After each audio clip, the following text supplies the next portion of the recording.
बिस्मिल्लाहिर्रहमानिर्रहीम। आज हमारा जो टॉपिक है वो है केमिकल इक्विलिब्रियम। ठीक है, हम इसके बारे में आज डिस्कस करेंगे। इसमें क्या चीज़ हम पढ़ेंगे। केमिकल इक्विलिब्रियम उसे कहते हैं कि जब बैलेंस होना, ठीक है, भी किसी जैसा कि रिवर्सेबल रिएक्शन और इनरिवर्सेबल रिएक्शन। आपको पता है रिवर्सेबल रिएक्शन जो फॉरवर्ड की तरफ जा रहे हैं और इनरिवर्सेबल रिएक्शन जो बैकवर्ड की तरफ जा रहे हैं। ठीक है, यानी रिवर्सेबल रिएक्शंस वो रिएक्शंस होते हैं जो पीछे की तरफ रिवर्स होके आते हैं, और इनरिवर्सेबल रिएक्शंस वही होते हैं जो आगे की तरफ जाते हैं लेकिन पीछे की तरफ नहीं आते हैं। ठीक है, जैसा कि आपके यहाँ पे दिखाया गया है, देखें, ये ऑक्सीजन लेता है, कार्बन डाइऑक्साइड देता है, ये रिवर्सेबल रिएक्शन है। ठीक है, यहाँ पे इक्विलिब्रियम जो है यहाँ पे उसका काम होता है। ठीक है, अब देखें H2O हाइड्रोजन प्लस ऑक्सीजन मिलके वाटर बनाते हैं। ठीक है, फिर वो H2O फिर पीछे ब्रेक डाउन होते हैं, तो फिर वो हाइड्रोजन और ऑक्सीजन वो रिवर्सेबल कहलाती है। अगर वो पीछे की तरफ ना हो तो फिर वो इरिवर्सेबल होती हैं। रिवर्सेबल डबल एरोज के थ्रू जो लिखा हुआ होता है वो रिवर्सेबल होता है, और जो सिंगल एरो के थ्रू लिखा हुआ होता है वो इनरिवर्सेबल रिएक्शन होता है। ठीक है, यहाँ सिंगल एरो के थ्रू लिखा हुआ है तो उसको हम क्या कहेंगे, इनरिवर्सेबल। नहीं तो वो पीछे की तरफ भी आते हैं तो उसे इस तरह डबल एरो के थ्रू लिखा जाता है, वो होता है रिवर्सेबल रिएक्शन। ठीक है, यही चीज़ें हैं। और इधर भी देखें, ये भी रिवर्सेबल रिएक्शन है, ये भी रिवर्सेबल रिएक्शन है। ठीक है, इस रिवर्सेबल रिएक्शन में एक्चुअली होता क्या है। ठीक है, प्रोडक्ट हमारे पास, रिएक्टेंट हमारे पास होता है, और उन दोनों को कंबाइन करते हैं तो फिर हमारे पास प्रोडक्ट बन के आ जाता है। ठीक है, तो जितना हम रिएक्टेंट का यूज़ करते हैं उतना हमारे पास प्रोडक्ट की फॉर्म में भी होता है।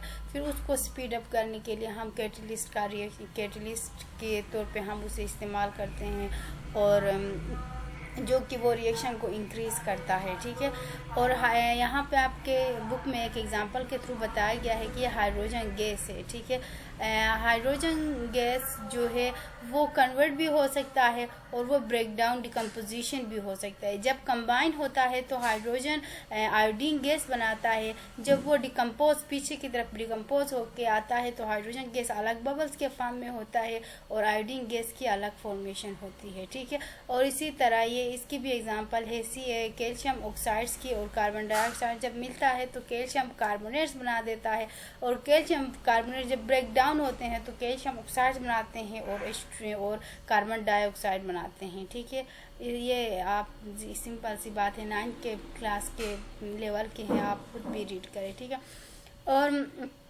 और जब रिएक्टेंट मिलते हैं, प्रोडक्ट बनते हैं, तो सबसे पहले रिएक्शन किसके पास ज़्यादा होते हैं, रिएक्टेंट ज़्यादा होते हैं, फिर आहिस्ता आहिस्ता वो प्रोडक्ट में कन्वर्ट होने लगते हैं। ठीक है, फिर वो प्रोडक्ट में कन्वर्ट होते हैं। कुछ स्टेज ऐसा आ जाता है जहाँ पे रिएक्टेंट और प्रोडक्ट इक्वल हो जाते हैं। ठीक है, वहाँ पे वो रिएक्शन क्या होता है, थोड़ा सीज होता है। ठीक है, तो उसे कहते हैं एक केमिकली इक्विलिब्रियम स्टेट। ठीक है, वो स्टेट या वो टाइम उसे कहते हैं केमिकली इक्विलिब्रियम स्टेट। ठीक है, जहाँ पे rate of forward reaction is equal to the rate of backward reaction या रिवर्सेबल रिएक्शन। ठीक है, तो उस पॉइंट को कहते हैं केमिकल इक्विलिब्रियम स्टेट, और उसे डायनेमिक इक्विलिब्रियम स्टेट भी कहते हैं। देखें, यहाँ पे ग्राफ के थ्रू समझाया गया है। ठीक है, सबसे पहले यहाँ पे टाइम आगे की तरफ है, ऊपर की तरफ रिएक्शन रेट है। ठीक है, पहले हमारे पास रिएक्टेंट होते हैं। ठीक है, रिएक्टेंट यहाँ पे फॉरवर्ड रिएक्शन ये होता है,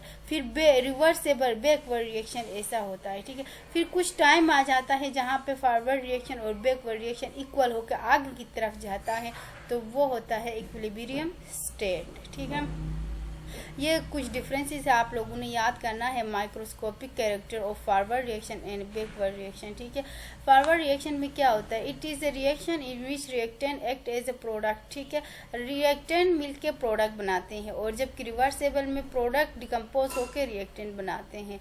फॉरवर्ड रिएक्शन में it take place from left to right, फिर वो राइट टू लेफ्ट।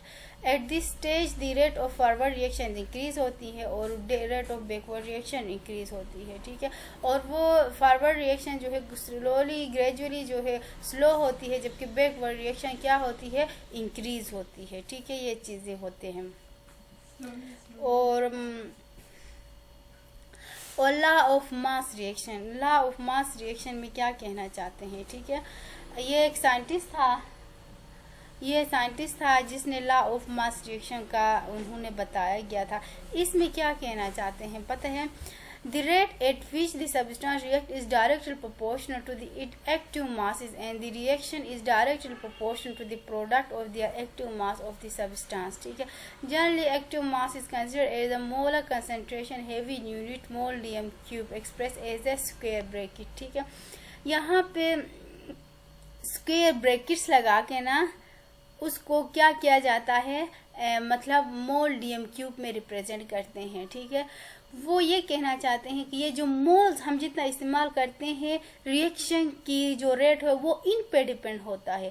अगर हम इनको ज़्यादा मतलब वे ज़्यादा क्वांटिटी में हम यूज़ करेंगे तो रेट ऑफ फॉरवर्ड रिएक्शन भी ज़्यादा होगी, और नहीं हम इसको जो है एक्टिव मासेस कहते हैं इसे, ठीक है, जो इन पे डिपेंड करते हैं, क्योंकि हम कितने मोल्स के हिसाब से ये प्रोडक्ट रिएक्टेंट लेते हैं तो आगे प्रोडक्ट बनता है, ये उस पे डिपेंड होता है, ठीक है।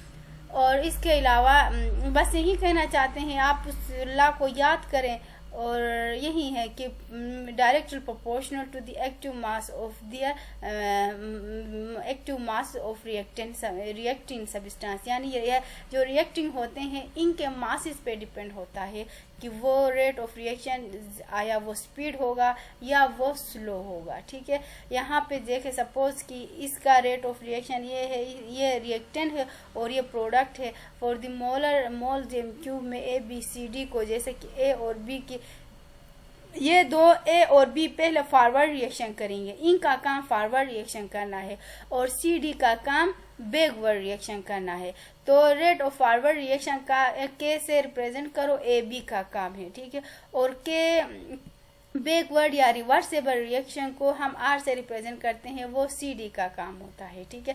फिर उनको डिवाइड करो, यानी इज इक्वल टू करके यहाँ पे rate of forward reaction is equal to rate of backward reaction. अब रेट ऑफ फॉरवर्ड रिएक्शन को हमने ये इक्वेशन बनाया है, रेट ऑफ बैकवर्ड को हमने ये इक्वेशन बनाया है, तो हम इज इक्वल टू करके ये दोनों इक्वेशन के फॉर्म में लिखो, डिवाइड करो और इनकी जगह के सी लिखो और इज इक्वल टू यानी कंसंट्रेशन, ठीक है, के से मुराद, ठीक है, और rate of forward divide by rate of backward reaction, और इसको इक्वेशन से रिप्रेजेंट करो। तो ये आप लोगों ने याद करना है और इसको प्रैक्टिस करना है, ठीक है, ये प्रैक्टिस भी आप लोगों ने करना है। और ये आप लोगों ने जनरल रिएक्शन है, इसके थ्रू आप लोगों ने ये समझना है, ऊपर वाले ही कहना चाहते हैं, ठीक है, आपको मजीद एग्जाम्पल के थ्रू समझाया गया है। और इसके अलावा जो है equilibrium constant and its unit जो है ये भी इतना कोई मुश्किल चीज़ नहीं है, ठीक है। आप ये यानी मोल डीएम क्यूब में से ना रिएक्टेंट को भी आप मोल डीएम क्यूब से रिप्रेजेंट करें, प्रोडक्ट को भी मोल डीएम क्यूब में से वो डिवाइड करे, तो फिर यहाँ ये दो जो है इस दो को लिखा गया है, ठीक है। तो ये इसके साथ एक कैंसिल आउट होगा, तो इसका मतलब यहाँ दो है, तो फिर दूसरा वाला इसके साथ कैंसिल आउट होगा, तो इसकी यूनिट जो है वो कोई यूनिट नहीं होती है, ठीक है। यानी किसकी यूनिट नहीं होती है, इक्विलिब्रियम कांस्टेंट की कोई यूनिट नहीं होती है, वो इस तरह नहीं होती है, बताया है इन्होंने, ठीक है। अब इधर भी देखो ये इसके साथ कैंसिल होगा, ये इसके साथ कैंसिल होगा, तो मोल डीएम क्यूब इसकी यूनिट जो है वो कोई इसकी स्पेसिफिक यूनिट नहीं होती है, क्योंकि वो एक दूसरे को जब सेम होते हैं ना ये दोनों, जिस तरह ये कैंसिल आउट हुए हैं, जब डिफरेंट होते हैं तो वो कैंसिल आउट नहीं होते हैं, ठीक है। और इसके अलावा जो है इम्पोर्टेंस ऑफ इक्विलिब्रियम कांस्टेंट की इम्पोर्टेंस क्या है, वो ये है कि प्रेडिक्शन डायरेक्शन ऑफ रिएक्शन को प्रेडिक्ट करते हैं कि वो फॉरवर्ड जाता है या बैकवर्ड जाता है, और दूसरा एक्सटेंट ऑफ रिएक्शन वो किस हद तक जाएगा उसको प्रेडिक्ट करते हैं। और बस ये दो चीज़ें आप लोगों ने याद करना है, ठीक है। So I think this is enough for you, thank you so much.